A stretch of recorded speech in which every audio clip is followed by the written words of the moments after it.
Il y a de l'argent, il y a des fonds disponibles, il y a des prêts participatifs, il y a des obligations relance.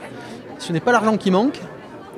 Je crois que les entrepreneurs ont aussi besoin d'accompagnement.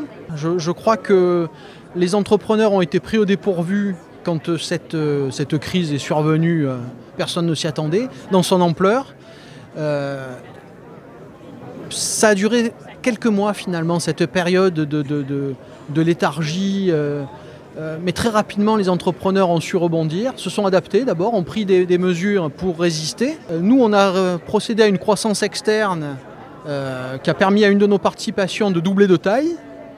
On a fait le closing de l'opération en juillet 2020. Voilà, c'était prévu avant la crise. On a attendu les premières semaines de confinement pour voir comment le business allait évoluer. Très rapidement, on a été rassuré sur la solidité des deux sociétés. Et on a repris les discussions et on a fait le closing en juillet. J'ai eu des opérations de cession dans mon portefeuille. Des acquéreurs stratégiques se sont positionnés. J'en ai une très bientôt. Donc dans l'univers des PME, il y a quand même des opérations qui se font. Pour beaucoup, elles sont appuyées par des fonds d'investissement, c'est vrai. Mais il y a des concentrations qui s'opèrent. Mais nous avons abordé l'économie sociale et solidaire en se disant qu'il n'y a pas de raison qu'une entreprise ESS, même si elle a une finalité un peu différente, une organisation, une gouvernance différente d'une entreprise entre guillemets classique, eh bien cette entreprise néanmoins doit offrir des produits, des services de qualité comparable et au final doit être rentable, doit être aussi rentable.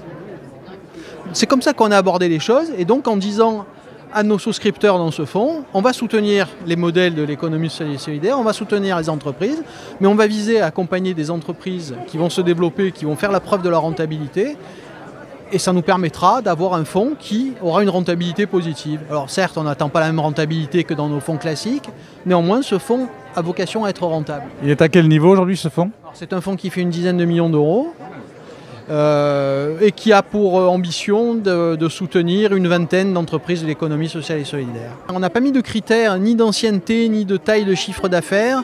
En revanche, on a mis au minimum 10 personnes, une société d'au moins 10 personnes, voilà.